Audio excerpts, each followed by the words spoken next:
Natalio Botana. No necesita presentación, pero hicimos una. Han hecho una presentación. Primero que todo, gracias. Porque No, sé gracias que a sos vos. muy remiso Sí, a este aparatito que se llama Así cámara es, de TV. así es. Así que doblemente gracias. pero un gran gusto estar. Este señor con esta pinta que usted ve acá nació en el año 1937. 1937. ¿Fue un gran año, un mal año? ¿Qué fue 1937? Mira, brevemente fue un año catastrófico.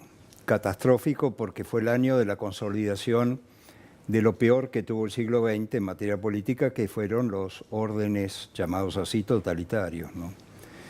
El año 1937 es el año de las grandes matanzas de Stalin, el padecimiento atroz de Ucrania, y el año 37 es el año de la consolidación del nacionalsocialismo. El año siguiente va a tener lugar la noche de los cristales rotos, en fin.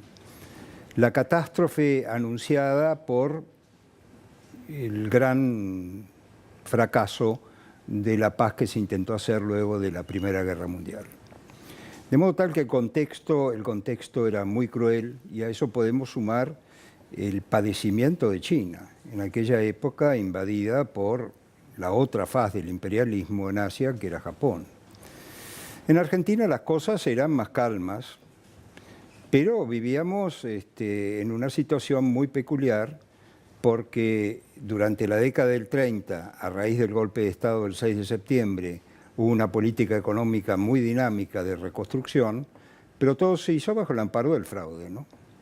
El fraude que sufre Marcelo Alvear en 1937 y que impidió, creo, una democratización muy necesaria.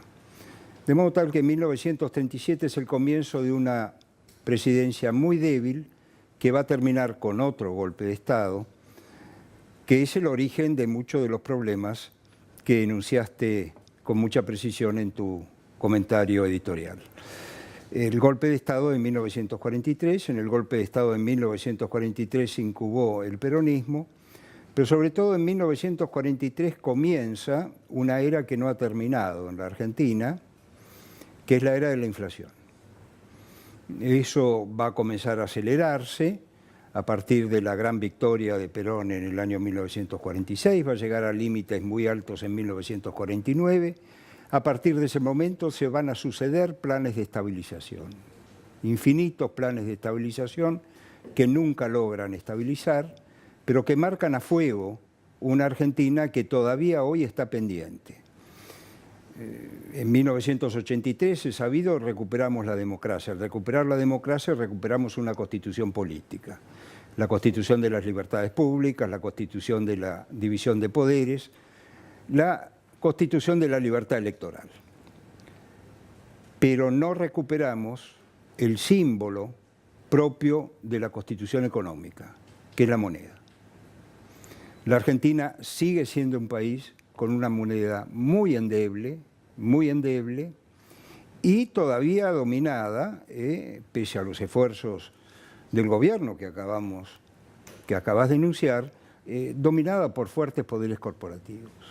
Seguimos hablando de sindicalismo, seguimos hablando de un empresariado que busca siempre el proteccionismo, que le tiene miedo a la apertura comercial, al sentido de una sociedad abierta en el plano económico, y eso ha marcado definitivamente, creo yo, a una Argentina económicamente en declinación.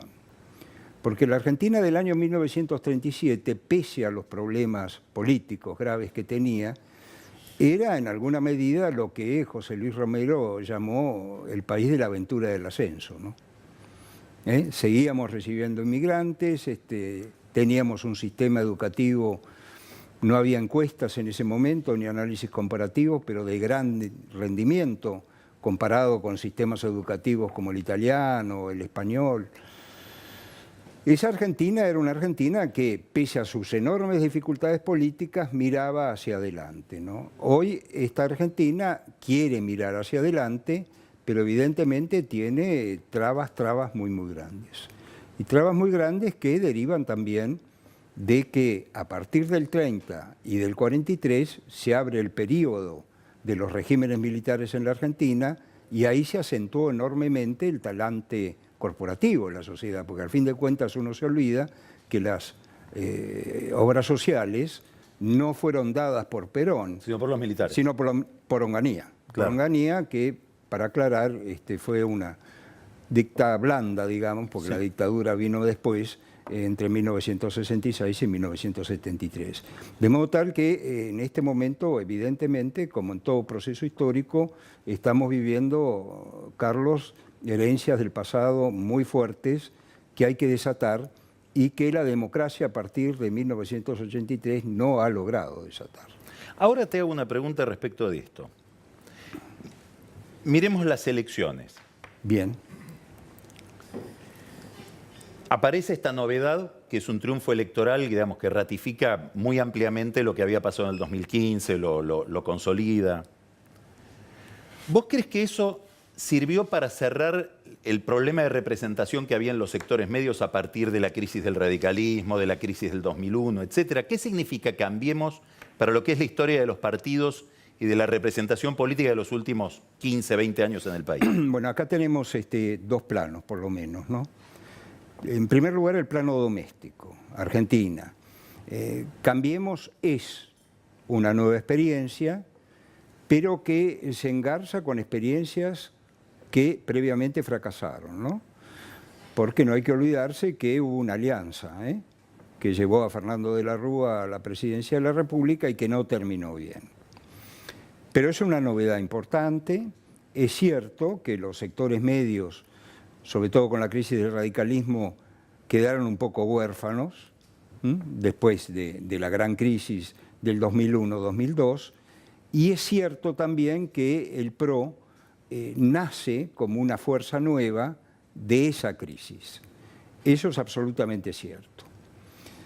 De modo tal que el gran desafío que tenemos políticamente ahora por delante es saber si Cambiemos se va a consolidar como una fuerza permanente, que interprete no solo sectores medios, sino que, como decía De Gasperi, que era otro gran italiano centrista, que sea capaz de mirar a los sectores populares también. Que me da la impresión que en alguna medida la política de Macri está buscando eso, sobre todo por la batalla que en este momento se entabla en el Gran Buenos Aires. Ahora te llevo a una pregunta ligada a esto. A ver. Que es la crisis del peronismo. ¿Qué profundidad tiene esa crisis? ¿Cómo lees lo que está pasando en el peronismo?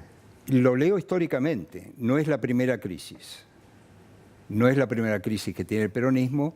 El peronismo tiene una capacidad muy curiosa para reinvertirse.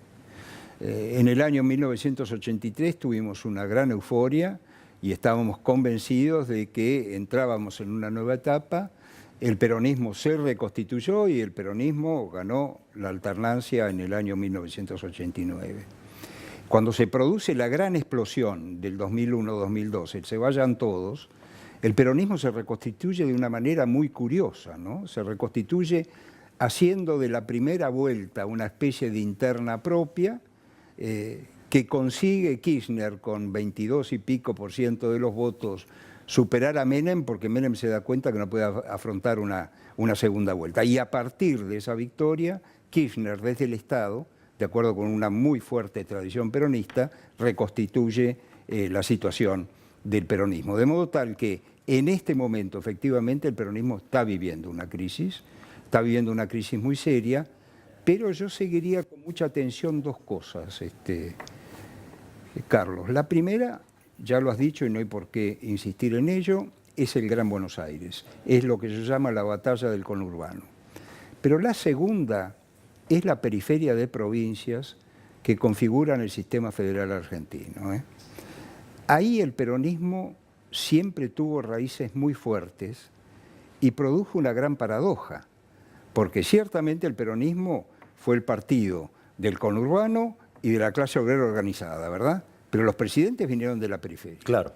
Los presidentes de la democracia, uno vino de La Rioja y el otro vino de Santa Cruz, de los dos extremos del país. De modo tal que va a haber que seguir muy de cerca cómo trata de rehacerse un peronismo leal, en el sentido inglés de la palabra, oposición leal, Sí. que no quiere destituir o provocar una crisis de estabilidad, cómo se rehace ese peronismo por ese lado. Ahora, el otro problema, Carlos, es muy fuerte, ¿no? Es muy, muy fuerte porque no es el problema argentino. Es el problema de la representación en el Ahora mundo vamos a ir occidental. ahí. Ahora vamos a ir ahí. Ahora vamos a ir ahí. Dale. Cambiemos. Sí. No hablan de historia, ¿viste? Que en los discursos de Macri y No, todo, no existe.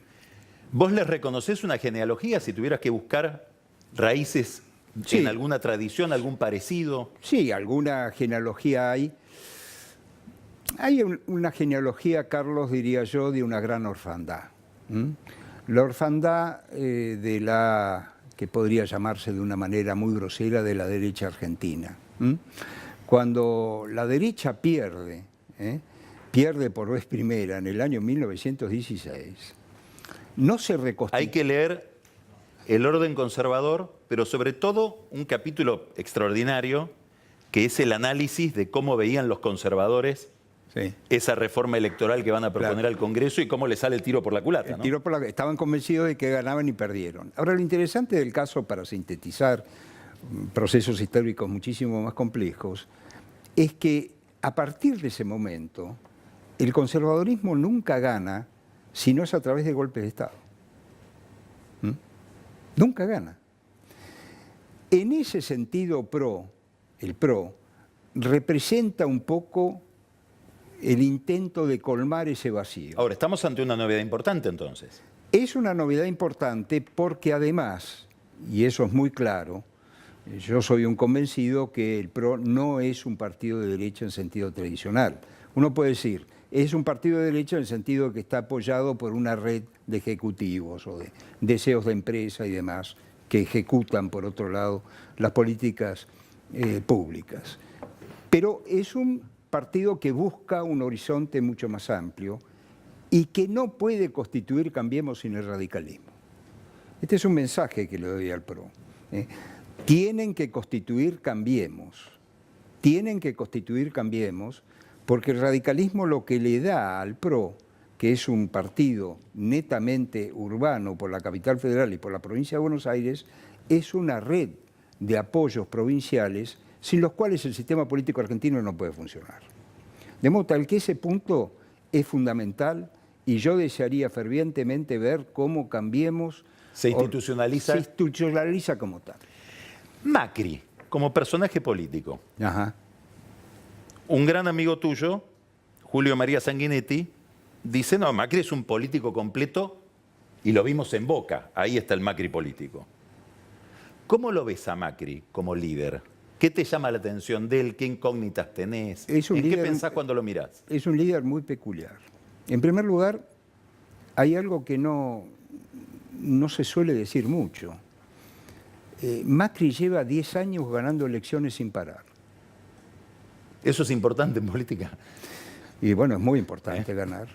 Parece ser que hay una anécdota, no se sabe si es cierto o no, que en el año 1945, en vísperas de las elecciones, un político tradicional le dice a Perón, no, mire, está la Unión Democrática, está todo organizado en contra nuestro, no podemos ganar. Y Perón le hace un guiño muy pícaro, como solía hacer él, ¿y si ganamos? ¿No? Hay que ganar en política hay que ganar y Macri lleva 10 años ganando 2 elecciones en el primer periodo como jefe de gobierno, 2 elecciones, me refiero a la intermedia Sí, también. sí. En el segundo periodo como jefe de gobierno, gana la elección del 2015 y gana la elección del 2017. En ese sentido hay un fenómeno muy interesante porque es un político que no responde a la imagen tradicional, como diría un viejo teórico político francés, Bertrand de Jouvenel, decía, Napoleón era un político que señalaba con su dedo hacia frente desde la pirámide de Egipto, ¿no? San Luis de Rey de Francia era un político que se reunía con los varones debajo de una encina y concertaba políticas, ¿verdad? Este caso de Macri evidentemente no es un político en sentido bonapartista bajo ningún punto de vista, como tuvo la Argentina muchos y muy importantes, pero es un político que me da la impresión que busca conciliar y que por otro lado practica desde que está en Boca, creo yo, pero sobre todo en el gobierno de la Ciudad de Buenos Aires, la política del ensayo y el error. Eso hasta ahora le ha dado resultados. Eso hasta ahora le ha dado resultados. El problema que yo veo, porque evidentemente es un liderazgo que tiene, como todo liderazgo político, luces y sombras, es saber si este tipo de comunicación es suficiente en defecto de unos resultados bastante modestos como los que actualmente está teniendo, sobre todo en materia económica. Ese es el punto crucial. Te llevo al tema que insinuaste hoy. Hoy, bueno, ayer, nos enteramos hoy a la madrugada, en Italia avanzó, diremos, lo peor. Lo peor. Y la posibilidad de un gobierno, digamos, de centro moderado parece bastante difícil. En Brasil tenemos una incógnita gigantesca con Lula, que no se sabe si va a ser candidato o no. Bolsonaro, que es también... Un Pepe Grillo en la extrema derecha. En Colombia, el candidato más llamativo es Petro, antipolítico. Vemos lo que está pasando con el sistema de partidos, el derrumbe del bipartidismo en España, lo que está pasando, lo que ha pasado, lo que pasa en Francia, lo que pasó en Alemania. Trump. ¿Qué ves en todo eso? Bueno, estoy trabajando mucho sobre esto, es un tema extraordinariamente complejo. La representación política tiene tres grandes transiciones históricas. La primera, la que vivimos en la Argentina caudillista del siglo XIX, donde la representación era la representación de unos pocos para otros pocos. Alguien lo podría llamar una representación de tipo oligárquico, ¿verdad? Posteriormente, con la ampliación del sufragio, con la emergencia de la mujer, la participación electoral se amplía, y con la ampliación de la participación electoral tenemos el surgimiento del partido político. ¿Qué es lo que yo viví en mi juventud? 27 años, digamos, 1967 en Europa, ese periodo que yo lo viví entero en Europa, estudiando, ¿no? Bueno, ese periodo era el periodo de la gran consolidación de los partidos políticos, grandes partidos políticos. Los partidos socialistas, los partidos socialdemócratas, el Partido Laborista Británico, los partidos conservadores, el Partido Demócrata Cristiano, lo único que queda de eso es el Partido Demócrata Cristiano en Alemania. Grandes partidos políticos. En la Argentina la versión de eso fue, bueno, el radicalismo como un partido más tradicional y el peronismo, que en una versión tal vez populista, sin embargo, presentaba la imagen de un partido que incorporaba poderosas fuerzas sociales en su seno. Bien. Esa fue la segunda transición. Bueno, lo que está en crisis hoy en el mundo occidental es lo que se llamó durante muchísimas décadas la democracia de partidos. Y lo que hoy tenemos es la democracia de candidatos improvisados. Lo grave de todo esto es que la crisis empezó en el núcleo más sólido de la democracia, más sólido de las libertades, que es el núcleo anglosajón. Uno ve en este momento la situación de Inglaterra y uno ve en este momento la situación de Estados Unidos y realmente le da miedo. ¿Cómo es posible que un mequetrefe como Trump esté gobernando la primera potencia del mundo, con una potencia como China que ya le está mordiendo el trasero? Es grave. Y lo de Inglaterra es un país en este momento sin rumbo, con medidas absurdas como el llamado a referéndums, este referéndum, lo que ha provocado. No se sabe si van a llamar a otro referéndum, si el Parlamento va a reasumir la soberanía que históricamente siempre tuvo para poner las cosas en orden. Te quiero hacer una última pregunta. Entonces, este es un punto crucial. Yendo a este punto, hace poco escribiste sobre la corrupción. Sí. Una nota en La Nación, el rostro torcido de la corrupción, creo que se llama. Sí, recuerdo. Sí. Y vos decís, el problema es que la corrupción en la democracia puede llevar a la corrupción de la democracia. Sí. Es decir, que la corrupción genere socave de tal manera la política, claro, que la solución termine siendo la degeneración de la democracia. Exacto. ¿Vos relacionás esto que estás describiendo con la percepción de la corrupción que hay en todas estas sociedades? Claro, la percepción de la corrupción, además, tiene muchísimo que ver con esta tercera etapa en la representación política. Porque esta tercera etapa de la representación política coincide con la revolución digital y con la revolución robótica y con un ensanchamiento de la participación individual que no tiene rumbo, porque no tiene rumbo, de manera fabulosa, de manera exponencial. De tal suerte que en este momento la opinión pública es una hidra, pero de millones de cabezas. Históricamente, cuando se crea el concepto de opinión pública, bueno, estamos hablando en la Hay una crisis de los diarios, querés pero decir, claro, estamos hablando de la nación. La nación nace como un órgano, en el siglo XIX, como un órgano de opinión pública. Hoy eso está absolutamente cuestionado. La idea de John Stuart Mill y de todos los teóricos de la opinión pública es que la opinión pública iluminaba. Ahora no ilumina nada. Ahora las luces vienen de abajo hacia arriba. Y esto evidentemente está desatando una cosa que puede llegar a ser positiva, que es el secreto de Estado. Antes los estados estaban muy protegidos, en su silencio, en sus secretos, en una palabra, en la corrupción oculta. Ahora esto se está destapando aceleradamente y no sabemos, por otro lado, qué tipo de respuesta va a haber. Aquí evidentemente lo que se impone es la tradición republicana en el gran sentido de la palabra. Lo que se impone es, en la clase dirigente, recuperar la virtud. Saber que el Estado no es un botín, sino saber que el Estado es un instrumento para realizar bienes públicos y una visión del bien general. Otra pregunta. Siempre es la última. ¿Vos, hay algún debate de esta naturaleza intelectual en la Argentina que te interesa? ¿Estás mirando que esto se está debatiendo, que la agenda que debate el mundo intelectual? Sí, lo veo en colegas, sí. No veo todavía que se haya publicado un gran libro y demás, pero yo tengo la impresión de que es el debate actual. Ahora, en el mundo contemporáneo de Occidente, que es lo que nos interesa, digamos, de las democracias occidentales, no han surgido líderes digo, con la capacidad de persuasión y de arrojo necesario para interpretar. En una entrevista que se te hicieron, creo que ayer domingo, hablas que quiero ser un intérprete. Bueno, el líder interpreta también, para interpretar este mundo en absoluta mutación. Y bueno, aquí viene un llamado de atención muy importante, porque hoy los líderes fuertes en el mundo son autócratas. Estás hablando de Xi Jinping, China y de Putin. En Rusia.